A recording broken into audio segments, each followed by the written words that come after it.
My parents sold my 10-year-old daughter's antique cello, the one my grandmother gave her, with a notarized letter and everything, for $107,000. They spent every cent building a pool at my sister's house. When my 91-year-old grandmother found out, she didn't yell. She smiled and said, "That cello was in my trust." 3 days later, my parents opened a certified letter and went pale. My name is Diana, 34 years old, a paralegal and a single mom, and this is the story of how my family stole from my daughter, and how a 91-year-old woman taught them that paperwork hits harder than shouting. If you're watching this, please subscribe and let me know where you're watching from in the comments. Now, let me take you back to last September, the week everything fell apart. Our apartment was small, 2 bedrooms, 1 bathroom, a kitchen with a window that stuck, and a living room where every piece of furniture had a story that ended with, "It was on sale." We rented it from my family, or what I thought was my family's property. More on that later. But the thing that made that apartment feel like a home wasn't the furniture. It was the sound. Every afternoon around 4:15, Lucy would sit by the window in her bedroom, pull Harriet from the case, and play. Harriet was her cello. A 1923 Heinrich Müller, German-made, with a hairline crack across the top plate that had been restored sometime in the 60s. If you ran your fingertip along the varnish, you could feel where the old wood ended and the repair began, like a scar that healed clean. My great-grandmother Eleanor gave it to Lucy when she was 7, at her very first recital. Eleanor had played that cello at Carnegie Hall in 1958. She'd carried it across 2 marriages, 1 cross-country move, and 60-some years of life, and she put it in my daughter's hands like she was passing along a secret. "This cello is worth more than a car," Eleanor told me afterward, her voice dry and precise, the way former music professors talk. "But the real value is that it remembers every concert hall it's ever been in." Lucy named it Harriet, after a composer she'd read about in school. She'd whisper, "Good morning, Harriet," every time she opened the case, like she was waking up a friend. That's the thing my parents didn't understand. They saw $107,000 sitting in a bedroom. Lucy saw her best friend. Eleanor had signed a notarized gift letter when she gave Lucy the cello. I scanned it into my Google Drive that same week, and the original went into Eleanor's filing cabinet with her attorney. At the time, I thought that was just Eleanor being thorough. Turned out it was Eleanor being smart. Sunday dinners at my parents' house were a performance. My father Gerald sat at the head of the table like it was a throne. My mother Pamela served, smiled, refilled glasses, and made sure everyone saw her doing it. My younger sister Kristen would show up 20 minutes late with her twins, 2 7-year-old boys who ran through the house like small tornadoes, and no one said a word. Kristen's husband Brett would settle into the good chair, the one with the armrest, and talk about his quarter at the dealership like anyone cared. And then there was Lucy.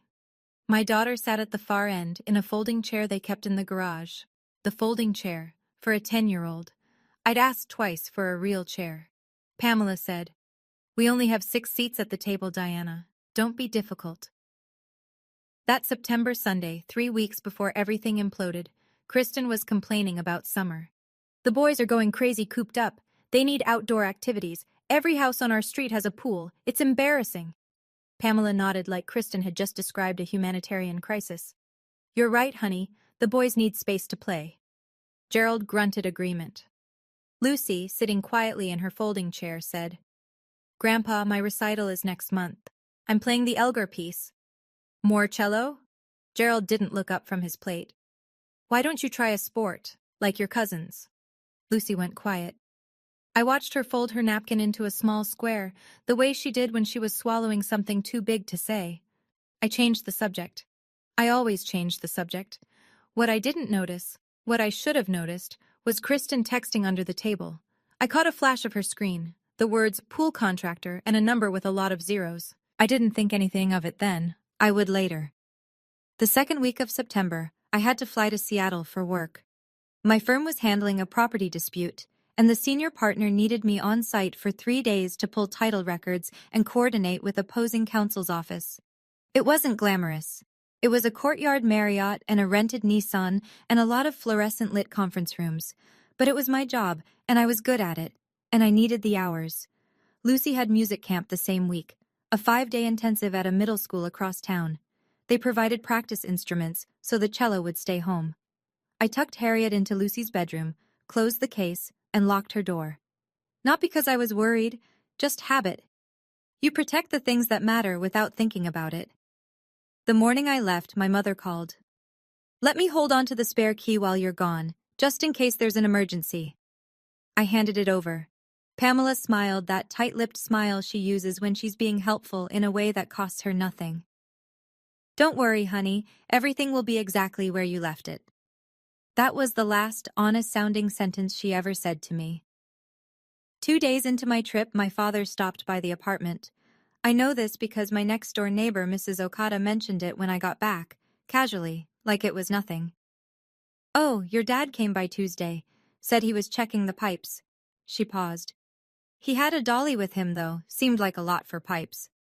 Gerald was a retired general contractor. He could open any lock in any house built after 1970 without breaking a sweat.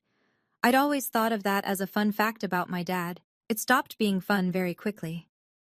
I came home on a Thursday, one day before Lucy. I dropped my bag, poured water, and walked into her bedroom to check on things. The lock on her door had been changed. I stood there, key in hand, staring at a brand-new brushed nickel deadbolt where the old brass one had been. For a second, I thought maybe the building manager, but no, this was my parents' handiwork. Gerald's handiwork. I found the spare key on the kitchen counter, unlocked the new deadbolt, and pushed the door open. The cello case was in its usual corner, but it was wrong, too light against the wall, leaning at an angle Harriet's weight would never have allowed. I crossed the room in 3 steps, knelt down, and unzipped the case. Empty. The velvet lining still held the impression of the instrument, a ghost shape where Harriet had rested. The bow was gone. The rosin was gone. The small cloth Lucy used to wipe the strings was gone. Everything. My heart did something it had never done before. It didn't race. It just stopped. One long, hollow beat of nothing, and then it restarted cold. I called my mother. "Where is Lucy's cello?" Pamela's voice was light, rehearsed. "Oh, honey, your father took it in for maintenance. It needed restringing or something." "Which shop?" "I don't remember the name. Ask your father." I called Gerald. It went to voicemail. I called again. Voicemail. I called a 3rd time. Voicemail. The next afternoon, Lucy came home from camp. She dropped her bag at the door, ran to her room, saw the case, smiled, and opened it. She didn't cry. That's the part that broke me. A 10-year-old standing in front of an empty cello case, holding her bow hand out like she was still waiting for the music to start. "Mom," she said, "where's Harriet?" I knelt in front of her and held both her hands. "I'm going to find out. I promise." I called Eleanor that night. No answer. Her caregiver Linda said she was at a doctor's appointment and would call back tomorrow. I called Sonia instead. "Something is very wrong," I said. And then, just before midnight, I checked my email and saw a notification from the homeowner's insurance portal. Claim number 4417. High-value item removed from premises. The next morning, I drove to Kristen's house. I didn't call ahead. I didn't want her to have time to rehearse. I turned onto her street and saw it before I even parked. A backhoe in the yard, a trench 6 feet deep carved into the lawn, and 2 guys in hard hats laying rebar. A pool. They were building a pool. Brett stood at the edge of the trench with his arms crossed, supervising like he'd ever built anything in his life. Kristen was leaning against the fence with her phone out, taking a selfie with the construction behind her. She'd already picked a filter. I got out of the car. "Kristen, who's paying for this?" She looked up, startled, then recovered. That quick Caldwell smile. "Oh, Mom and Dad. Birthday present for the boys." "How much?" "I don't know exactly, like 100,000 something?" I didn't handle the details. 100,000 something. She said it the way you'd say a couple $100. Like it was nothing. Like it wasn't my daughter's future sitting at the bottom of that trench. I drove home and called my father again. This time, he picked up. His voice was flat, almost bored, the tone he uses when he's decided a conversation is beneath him. "Diana, calm down. The cello was a family asset. I sold it to a dealer in Seattle. Cascade Vintage Instruments, $107,000. Your mother and I decided to use the funds for the family. The boys needed a pool. That cello was Lucy's. Grandma Eleanor gave it to her. There's a notarized gift letter. Gerald paused exactly 1 second. Then, your grandmother is 91 years old. She doesn't remember what she signed. He hung up. $107,000. He said it like he was reading a grocery receipt, not like he'd just stolen 3 years of my daughter's joy and 60 years of my grandmother's legacy.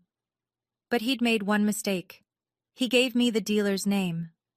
2 days later, Gerald called a family meeting. His words, not mine. A family meeting, like we were a corporation and he was the board chair. It was held at my parents' house, naturally. Gerald sat at the head of the dining table. Pamela sat beside him, tissues already in hand, preloaded for the performance. Kristen was there, arms folded, jaw set, playing the role of the wronged younger sister. Brett hovered by the fridge, cracking open a beer like this was a spectator sport. Even Aunt Diane and Uncle Roger had been summoned. Gerald's sister and brother-in-law, the family audience. I came alone. Sonia was watching Lucy. Gerald opened with his closing statement. Diana is blowing this out of proportion.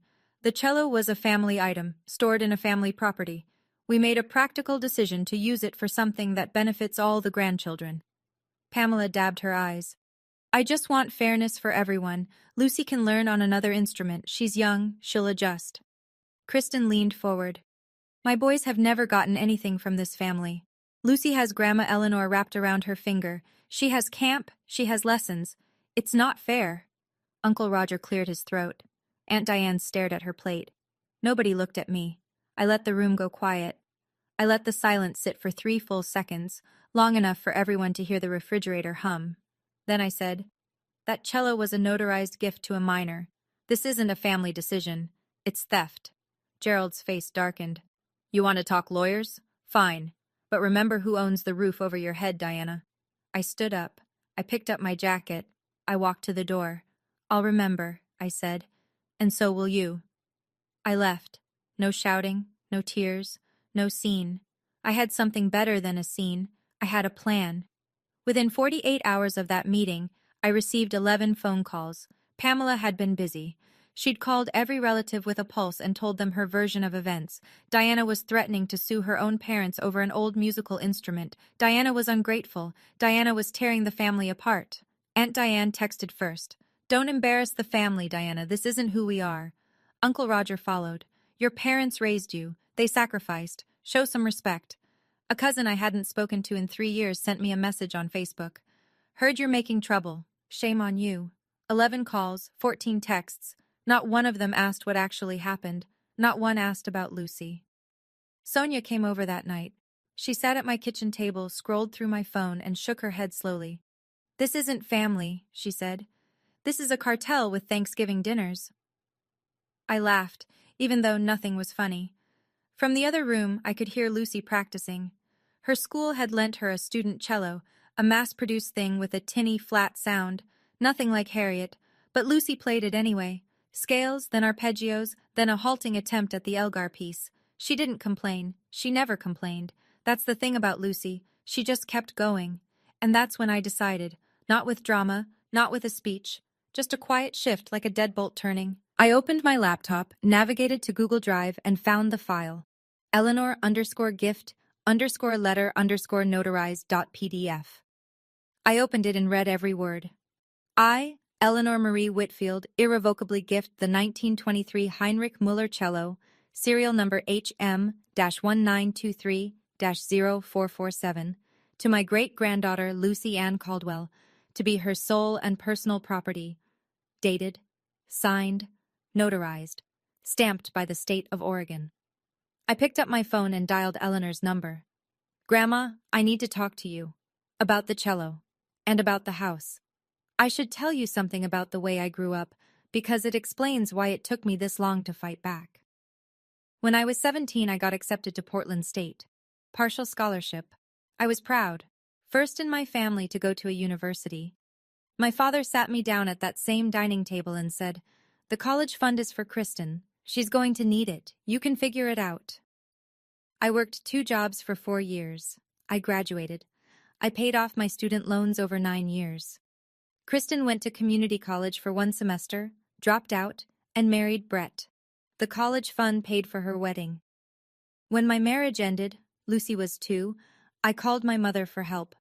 Her first words were not, "Are you okay?" They were, "You couldn't hold on to a husband and now you want to come home?" But 2 weeks later, Pamela called back. She'd found me a place, a rental, she said, owned by the family. The apartment Lucy and I lived in now. The catch? I'd help with Sunday dinners, drive Kristen to appointments, and do Gerald's books during tax season.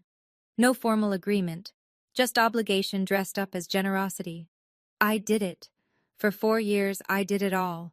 Because I was afraid that if I stopped, Lucy would lose the only extended family she had. I was afraid my daughter would grow up thinking she didn't belong anywhere. That fear had kept me obedient for a long time, but sitting at my kitchen table that night, listening to Lucy play a borrowed cello that sounded like a screen door, something cracked. Not dramatically, quietly, like a hairline fracture in old wood, the kind you can feel if you run your fingertip along the surface. Pamela had said it was the family's house. Gerald had always called it my house. One of them was lying. Or maybe both of them were. I needed Eleanor to tell me the truth. Eleanor called me back the next evening on FaceTime. She was sitting in her armchair, the green velvet one with the brass tack trim, wearing a cream cardigan buttoned to the collar. Behind her, I could see the upright piano and the framed photo from Carnegie Hall, 1958. At 91, Eleanor Whitfield still sat with the posture of a woman who'd spent 50 years in front of an orchestra. "Tell me everything," she said. So I did. The empty case, Gerald's admission, the dealer, the pool, the family meeting, the 11 phone calls. Eleanor listened without interrupting. When I finished, she was quiet for 5 seconds. I counted. Then she said, in a voice as level as a tuning fork, "Diana, the house your father lives in, I never transferred it to Gerald. It's held in the Whitfield Family Trust. He's a permissive occupant. The deed is in the trust's name, always has been." I felt the floor shift beneath me. "Grandma, Dad has always said, Gerald says many things that aren't true. He's been doing it since he was 12. She adjusted her glasses. "The cello is also connected to the trust. It's listed on the asset schedule, section 4.2. I gifted it irrevocably to Lucy, yes. But the insurance policy runs through the trust. Selling it without my signature as trustee isn't just wrong, Diana. It's conversion. It may be theft." I sat there, in my kitchen, laptop still open to the gift letter, and let that settle. 25 years. My father had lived in that house for 25 years, told everyone it was his, and never once looked at the deed. "What do we do?" I asked. Eleanor's expression didn't change, but something in her eyes sharpened, a precision I recognized from every recital I'd ever watched her conduct. "I'll call Marcus in the morning. You keep those files safe, and Diana—" She paused. "Stay calm. We don't need to yell. We just need the right signatures." I didn't sleep that night.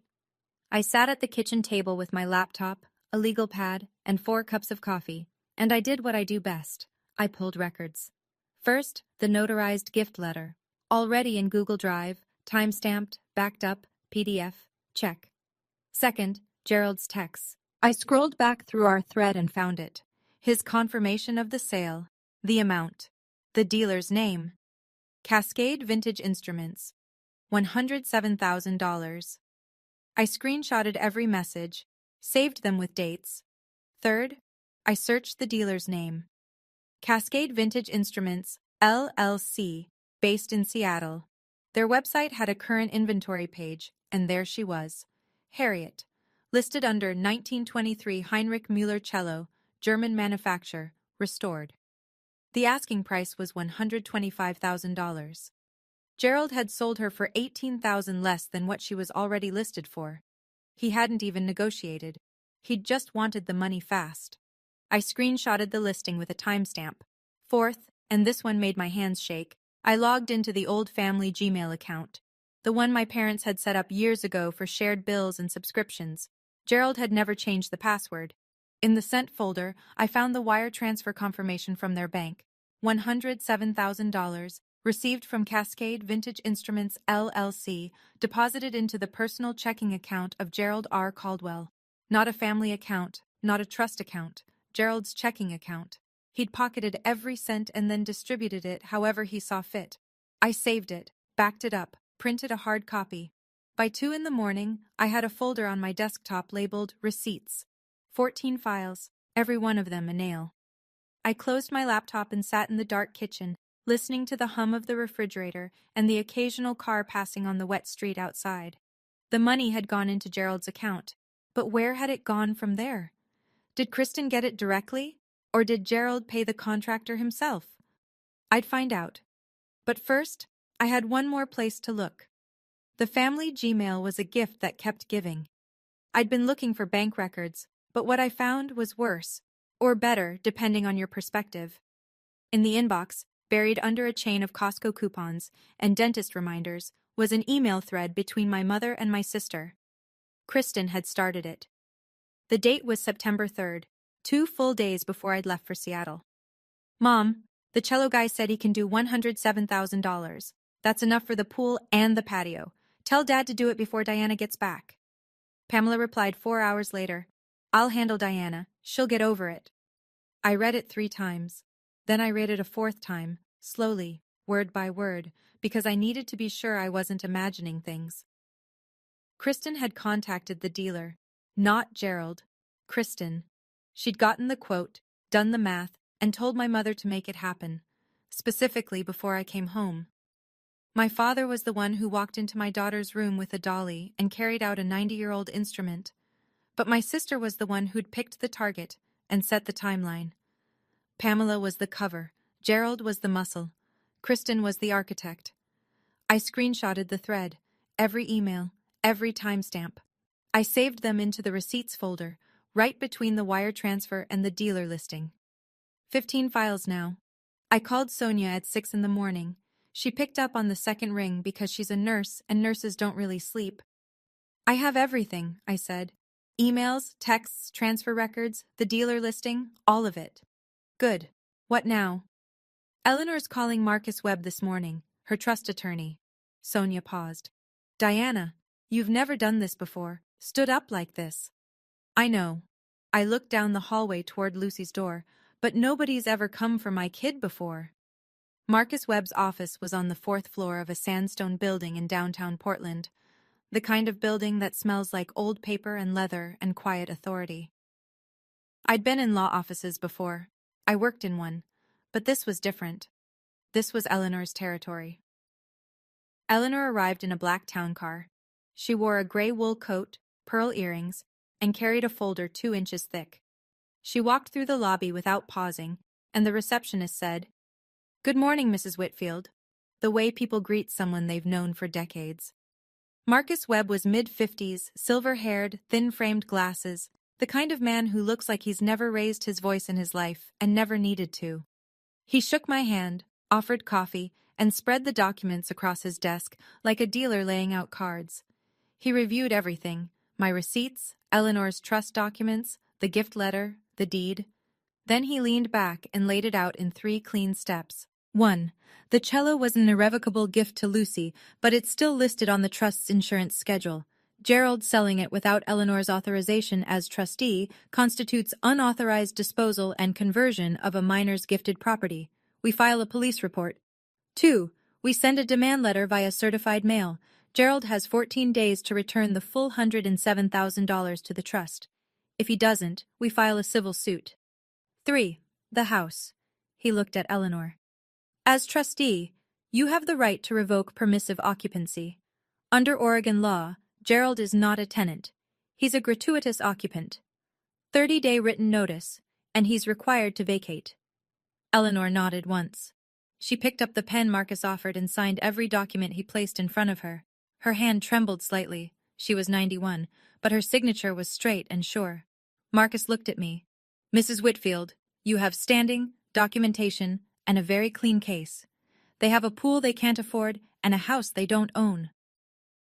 The Multnomah County Sheriff's Office smelled like floor wax and burnt coffee.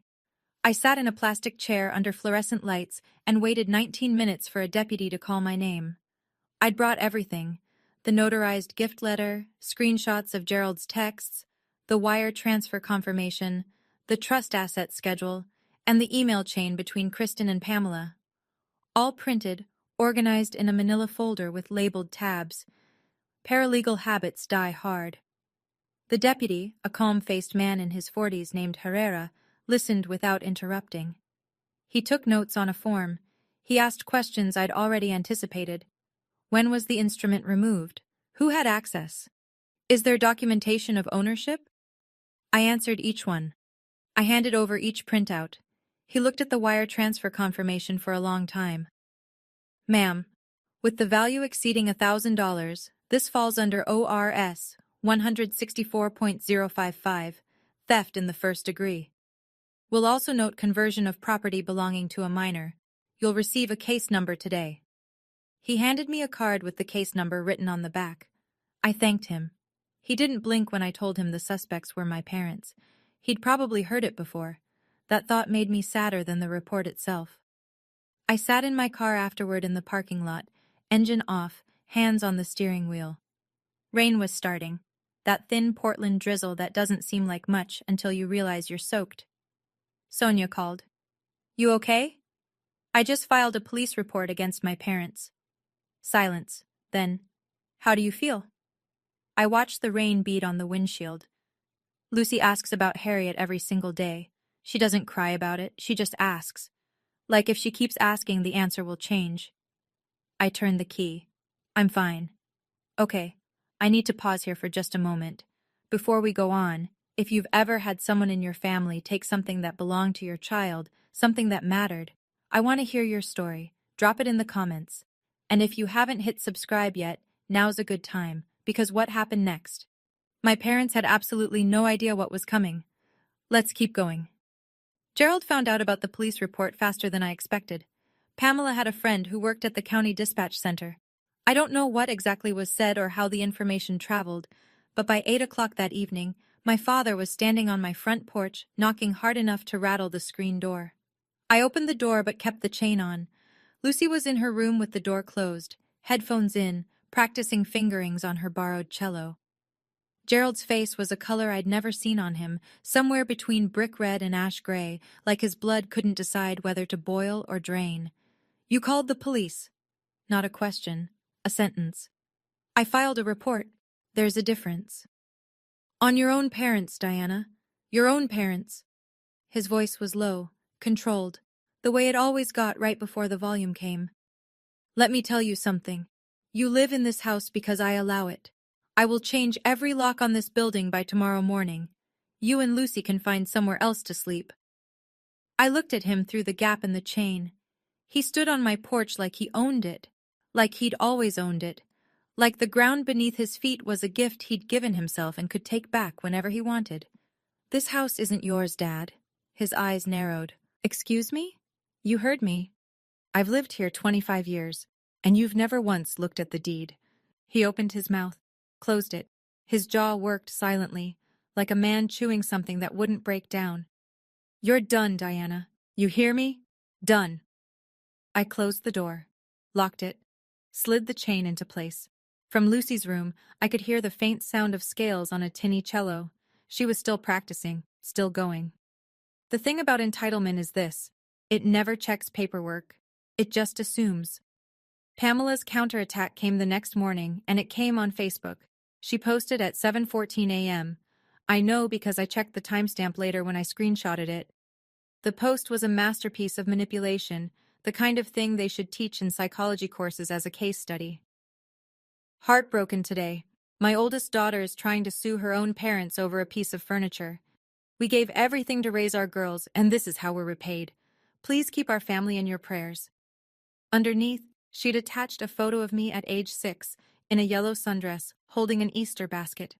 Little Diana, sweet and obedient, the kind of child who would never cause problems. The comments came fast. 312 friends, and apparently all of them had opinions. So sorry, Pam. Some children just don't appreciate what they have. Praying for you and Gerald. Stay strong. This is what happens when kids think they know better than their parents. A few people tagged me. I didn't respond. I didn't correct. I didn't post my side of the story. I did screenshot the entire post, every comment, every reaction, every timestamp. And I saved it to the receipts folder, 16 files now. A piece of furniture. That's what Pamela called a 1923 cello that had played at Carnegie Hall. A piece of furniture. That told me everything I needed to know about what my mother valued and what she didn't. Sonia called after seeing the post. She's building a narrative. You know that, right? Public sympathy, private pressure. This is textbook.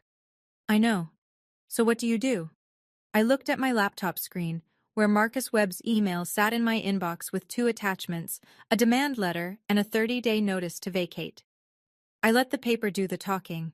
When? Certified mail goes out tomorrow. The next morning, Marcus Webb walked into the downtown Portland post office and sent 2 envelopes via USPS certified mail, return receipt requested. Envelope 1, addressed to Gerald R. Caldwell and Pamela S. Caldwell, a formal demand letter from the Whitfield Family Trust, requiring full restitution of $107,000 within 14 calendar days. The letter detailed the unauthorized sale, cited the notarized gift, referenced the trust's asset schedule, and stated plainly that failure to comply would result in a civil action for conversion and unjust enrichment. Envelope 2, same address, a 30-day notice to vacate. Eleanor Whitfield, as trustee and property owner, was revoking permissive occupancy of the residence at the address my parents had called home for 25 years. The notice cited Oregon revised statutes, referenced the trust deed, and gave them exactly 30 days from the date of receipt to remove themselves and their belongings from the property. A third copy was sent to Kristen Caldwell Moore at her own address, formal notice that the trust was pursuing restitution for funds derived from the unauthorized sale, and that any party who received or benefited from those funds may be subject to legal action. Marcus texted me the tracking numbers that afternoon. I saved them. That evening, I sat on the couch and opened the USPS tracking app. The 2 envelopes to my parents were already in transit, moving through the Portland sorting facility like small, quiet bombs. Eleanor called me before bed. Her voice was calm, the way it always was. "It's done," she said. "Now we wait." "Grandma, do you have any regrets?" She was quiet for a moment. "I regret trusting Gerald as long as I did. I don't regret this." I refreshed the tracking app one more time before I turned off the light. In transit to destination. The next day, the status changed. Delivered. Signed by G. Caldwell. Sonia lived 3 blocks from my parents' house. She wasn't spying. She'd lived in that neighborhood since before my parents moved in. But she did happen to be driving past at 3:17 that afternoon, and she saw what she saw. Gerald was standing at the mailbox. He'd pulled out a white envelope, the kind with the green certified mail sticker, and he was reading it right there in the front yard. Sonia said his face went through 3 colors in 10 seconds. Normal, red, then a shade of pale she'd only ever seen in the ER. Pamela came out the front door. She must have heard something or sensed it, because she was already moving fast. Gerald handed her the letter without a word. Pamela read it standing on the lawn, and her hands started shaking so hard that the pages fluttered in the afternoon air. 20 minutes later, my phone rang.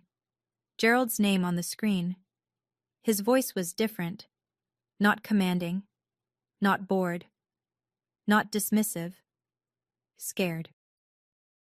"Diana, what did your grandmother do? This letter, it says we have to leave the house. This is our house. I've been here 25 years. The deed says Whitfield Family Trust, Dad. It's always been Grandma's house. You just never checked." She's confused. She doesn't know what she's... She knows exactly what she's doing. She signed every document herself. "I'll fight this. I'll get a lawyer." "You should. His number is on the letter. Marcus Webb. He's been Grandma's attorney for 20 years. I'm sure he'd appreciate hearing from you."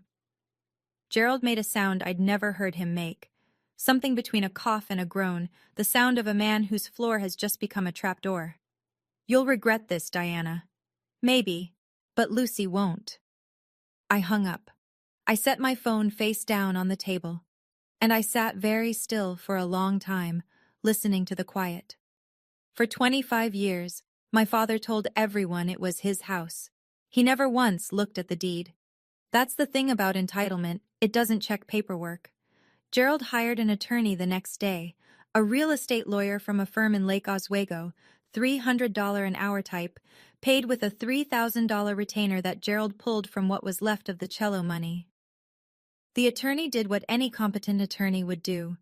He pulled the deed from Multnomah County records, reviewed the trust documents that Marcus Webb provided upon request, and sat Gerald down in a conference room to deliver the news. The house belonged to the Whitfield Family Trust. It had never been transferred to Gerald. There was no purchase agreement, no quitclaim deed, no record of any transaction. Gerald had been living there by the grace of his grandmother, and grace, as it turned out, had an expiration date. Gerald tried adverse possession. His attorney explained that adverse possession requires hostile, open, and continuous use for 10 years, and Gerald's occupancy was permissive, not hostile. You can't claim you own something when the owner invited you in.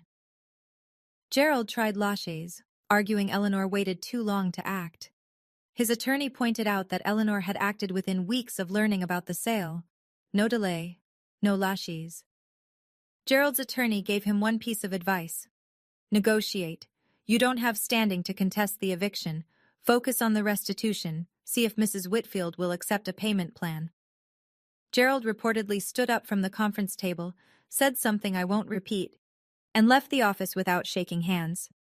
That was $3,000 in retainer fees gone. Plus, the contractor for the pool had invoiced the next phase, $38,000 due upon completion. The pool that was already 60% built, the pool that my daughter's cello had paid for. The money was running out. The clock was ticking, and Gerald still hadn't paid back a single cent. Pamela made her move on a Tuesday. She showed up at Eleanor's house with a bouquet of sunflowers and a tin of Danish butter cookies, the same brand she brought every Christmas. Like clockwork, and in sincerity had the same rhythm. Eleanor's home aide, Linda, answered the door and later told me every detail. Pamela sat in the living room on the edge of Eleanor's settee, clutching the sunflowers like a shield. Eleanor sat across from her in the green velvet armchair and let Pamela talk first. Grandma Eleanor, the family is falling apart. Diana has gone too far. She's filed police reports. She's bringing lawyers. This is destroying us. If you could just call it off, everything would go back to normal. Please, for the family. Eleanor let the silence hang. She poured Pamela a cup of tea from the pot Linda had prepared. She set the cup on a saucer, placed it in front of Pamela, and folded her hands. Pamela, I let my grandson live in my house for 25 years without charging a cent. I gave my great-granddaughter a cello that I played since I was 19 years old. And you and Gerald sold it to build a swimming pool. It wasn't like that. It was exactly like that. I've read the emails. She paused. I also know that you're sitting in my house, drinking my tea, and asking me to forgive the theft of a 10-year-old child's most treasured possession so that your family can be comfortable again. Pamela's mouth opened. Nothing came out. Eleanor stood, slowly, deliberately, the way a woman with 91 years of practice stands when she's done with a conversation. The door is behind you. Marcus will be in touch. Pamela left. Linda said she was crying before she reached her car.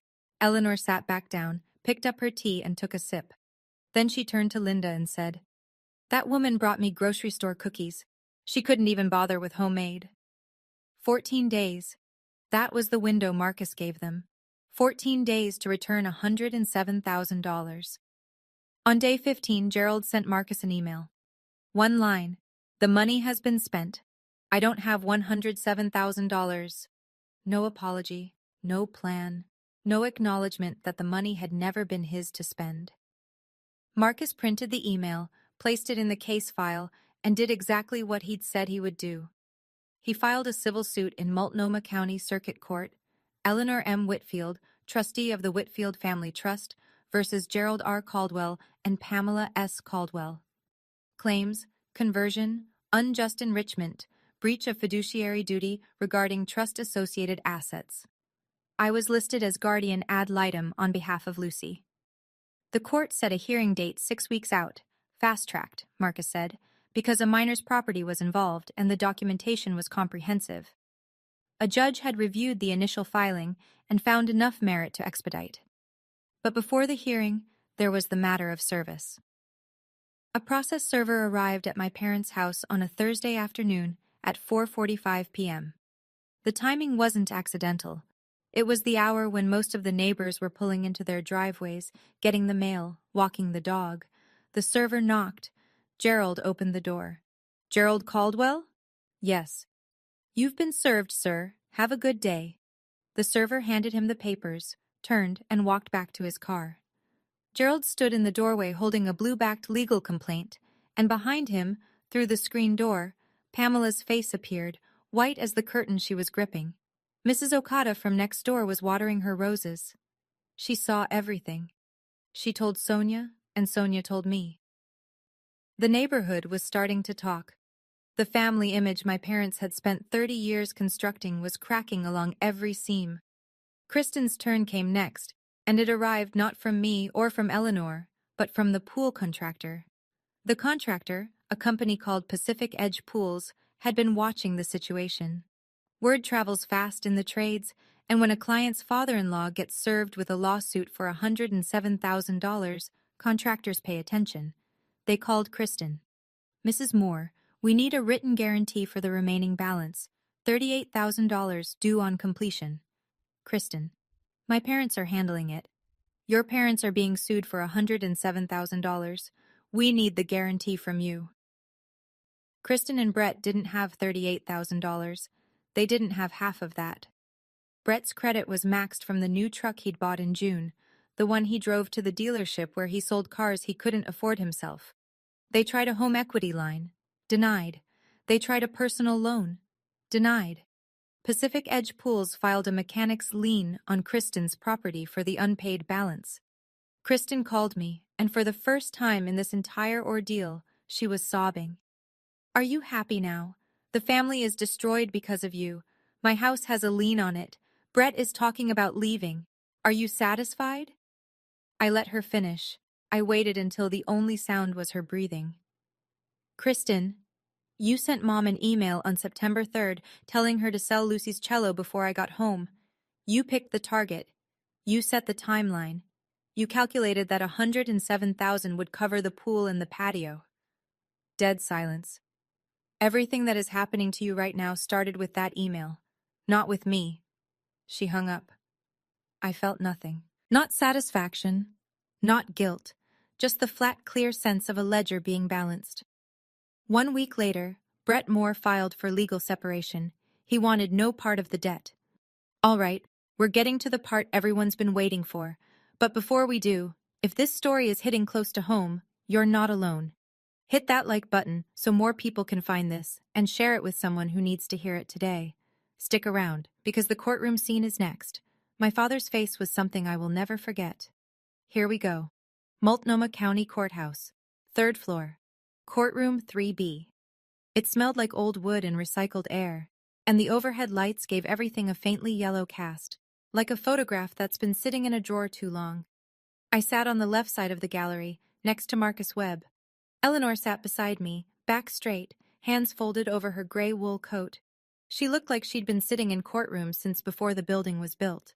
Sonia was 2 rows behind us, there because I'd asked her to be, and because she'd said, "You're not doing this without backup." Gerald and Pamela entered from the right. Gerald wore a blazer that didn't quite fit anymore, something he'd pulled from the back of a closet. Pamela clutched a tissue. Their attorney, a younger man I didn't recognize, carried a thin folder. Thin because there wasn't much to put in it. Kristen wasn't there. She wasn't a named defendant, or maybe she just couldn't face it. Gerald's attorney made his arguments. Adverse possession, denied. The court noted permissive occupancy. Laches, denied. Eleanor acted within weeks. Then he tried family gift, claiming the cello was communal family property, not Lucy's. Marcus stood. He presented the notarized gift letter. The trust asset schedule, section 4.2. The wire transfer confirmation. The email chain between Kristen and Pamela, time-stamped, authenticated. The police report. And finally, Pamela's Facebook post, calling a 1923 Carnegie Hall cello a piece of furniture. He laid each document on the table like he was dealing a hand no one could beat. The judge, a woman in her 60s with reading glasses on a chain, turned to Gerald. "Mr. Caldwell, did you have authorization from the trustee to sell this instrument?" Gerald straightened in his chair. "It was in my house." "That's not what I asked." The courtroom went silent. Gerald opened his mouth, then closed it. The judge removed her glasses. "I've seen enough. I'll issue my ruling." The ruling took 4 minutes to read. It felt like 4 hours. The judge put her glasses back on and spoke without inflection, the way people do when the facts are so clear that emotion would be redundant. The court finds in favor of the plaintiff. The evidence establishes that the 1923 Heinrich Müller cello was irrevocably gifted to the minor child, Lucy Caldwell, and that the sale of this instrument was conducted without the authorization of the trustee or the consent of the child's legal guardian. She turned a page. Gerald and Pamela Caldwell are ordered to make full restitution of $107,000 to the Whitfield Family Trust. If unable to pay in full, a structured repayment plan will be established, subject to wage garnishment if payments are not maintained. Another page. The 30-day notice to vacate, issued by the trustee, is upheld. The respondents have 30 calendar days from today's date to remove themselves and their personal property from the residence. She looked over her glasses at Gerald. Additionally, the court notes that the antique instrument dealer, Cascade Vintage Instruments, is directed to cooperate in the return of the cello, pending financial arrangements between the trust and the dealer. Gerald stood up, his chair scraped against the floor. "This is my house. I've lived there for 25— Mr. Caldwell." The judge's voice didn't rise. It didn't need to. "The deed says otherwise. Sit down." He sat. His hands gripped the edge of the table so hard his knuckles went white. Pamela was crying into her tissue, quietly, mechanically, like a faucet someone had forgotten to close. I looked at Eleanor. She wasn't smiling exactly, but there was something on her face, a stillness, a settledness, like a chord that had finally resolved. She reached over and held my hand. Her fingers were thin and warm. "You did the right thing," she whispered. The gavel came down once. A single, clean sound that echoed off the wood-paneled walls and settled into the silence like a period at the end of a very long sentence. 30 days later, a U-Haul truck backed into the driveway of the house on Birchwood Lane, the house my father had called his for a quarter of a century. I wasn't there. I didn't go to watch. I'd made that decision early. This wasn't a victory lap. It was a correction. Sonia drove past on her way to work and told me what she saw. Gerald loading boxes in silence. Not angry, not shouting, just moving with the heavy, mechanical rhythm of a man who'd run out of arguments. Pamela carrying a lamp through the front door, not looking at anyone, not even Gerald. They moved into a 2-bedroom apartment in Gresham. Pamela's sister had helped them find it. Rent was $1,400 a month, more than Gerald had paid in total over 25 years of living rent-free in Eleanor's house. 2 weeks after the move, Marcus sent the family, Aunt Diane, Uncle Roger, the cousins, a 1-page summary of the case at Eleanor's request, not to humiliate, to correct the record. The summary was factual: the trust deed, the unauthorized sale, the restitution order, the eviction, no editorial, no opinion, just paper. The phone calls stopped. All of them. Aunt Diane never texted me again. Uncle Roger went silent. The cousin who'd messaged me, "Shame on you," deleted her Facebook comment. I know because the notification arrived at 2 a.m., the hour when guilt tends to find people. The first restitution payment hit the trust account 3 weeks after the ruling, $2,500 from Gerald Caldwell. It was automatic, set up through the court. Total remaining balance, $104,500. At $2,500 a month, it would take roughly 43 months to repay in full. Gerald would be 65 by the time he finished paying for a pool he built with his granddaughter's stolen inheritance. I tried not to think about that as anything other than math. It was a Wednesday in late October when Marcus called and said, "It's done. You can come pick her up." The cello. Cascade Vintage Instruments had cooperated fully once the court order was presented. They returned the instrument to Marcus's office, and Eleanor fronted the reimbursement from the trust fund, the same fund Gerald would be paying back into for the next 3.5 years. I drove downtown alone. Marcus had the case waiting on his conference table. I unlatched it and folded back the lid, and there she was, Harriet. The 1923 Heinrich Müller, with the restored crack across the top plate, the same warm amber varnish, the faint smell of old wood and rosin that Lucy used to say smelled like a library that plays music. I ran my thumb across the strings. They hummed, low and deep, the way a voice sounds when it's been holding its breath. I drove home with the case buckled into the passenger seat, which is exactly as ridiculous as it sounds, but I didn't care. I parked, carried it inside, and set it in the corner of Lucy's room. The same corner, the same angle, as if it had never left. Lucy came home from school at 3:40. She dropped her backpack at the door, walked to her room, and stopped in the doorway. She didn't run, she didn't shout. She walked to the case slowly, knelt down, and unzipped it. She looked at the cello for a long moment, checking maybe, to make sure it was real. Then she reached in and touched the neck, right where the varnish was thickest. "Hi, Harriet," she whispered. I stood in the hallway, one hand on the doorframe, and I cried. Not loudly, not dramatically, just quietly, the way you cry when something that was taken has been returned and you realize how tightly you'd been holding yourself together. My daughter didn't ask where Harriet had been, she just started tuning. That evening, after Lucy was asleep, I sat at the kitchen table and drafted an email. I sent it to 3 addresses: Gerald, Pamela, and Kristen. It was short. I'd spent years over-explaining myself to people who never listened. This time, I let the words be small and final. Effective immediately, I am establishing no contact boundaries. All communication regarding the restitution will go through Marcus Webb's office. Do not contact me or Lucy directly.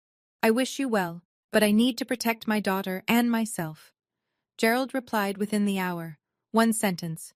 "You'll regret this." I didn't respond. Pamela sent 6 emails over the next 3 days.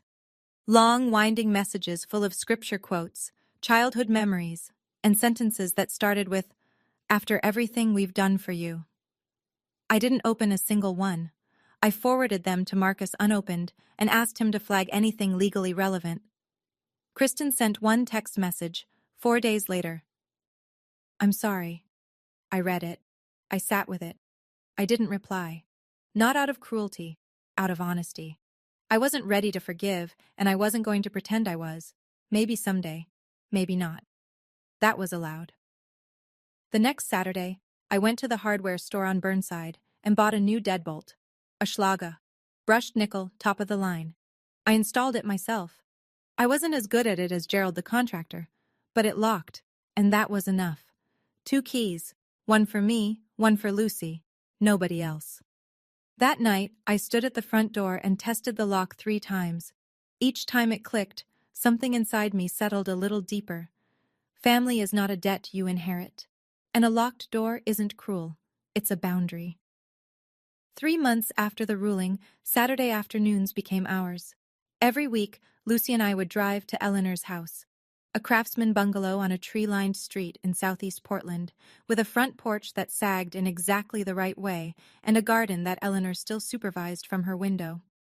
Linda would let us in, and Eleanor would be waiting in the music room, a small, sun-filled space at the back of the house where the upright piano lived, alongside 60 years of framed concert programs and a metronome that still ticked like a heartbeat. Lucy would set up Harriet. Eleanor would open the piano, and for 1 hour, sometimes 2, the house would fill with music, the cello and the piano winding around each other the way 2 voices do when they've known the same songs for a very long time. Eleanor taught Lucy the vibrato technique she'd learned from her own teacher at Juilliard in 1952. "It comes from the arm," she'd say, placing her thin hand on Lucy's wrist. "Not the finger. The finger follows. The arm decides." Lucy listened with the focus of a child who understood she was receiving something that couldn't be bought or sold. One Saturday, Eleanor said to her, "You keep this cello, Lucy, but more important, you keep the music. Nobody can take that. Not ever." Lucy nodded, her bow resting on the strings, and said, I know, Grandma Eleanor. I sat in the armchair in the corner, the same green velvet chair where Eleanor had sat when she'd dismissed Pamela, and I drank tea and listened. Sometimes I'd close my eyes and let the music fill the room like warm water. For the first time in years, I didn't feel like I was holding anything up. No obligation, no performance, no folding chairs, just music and tea and the kind of quiet that comes after you finally stop tolerating the noise. In November, I started therapy. It was the first time I'd ever sat across from a professional and talked about my family without making excuses for them. Her name was Dr. Langford, and in our second session, she said something I carry with me still.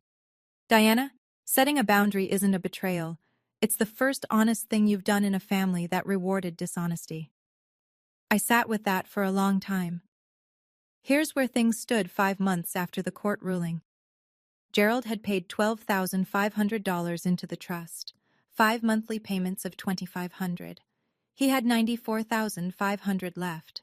He and Pamela were living in the Gresham apartment, and from what little I heard through Sonia, they kept to themselves. Gerald had taken a part-time consulting job with a small construction firm. Pamela volunteered at a church thrift shop. They were quiet. Whether that was peace or just exhaustion, I couldn't say. Kristen's house sold in January. The mechanic's lien, plus Brett's attorney fees from the separation, ate through most of the equity. The pool in the backyard was 60% finished, a concrete shell with no tile, no water, no purpose. The listing photos showed it covered with a blue tarp, like a wound someone had bandaged and walked away from. Kristen moved into a rental with the twins. Brett moved to Bend.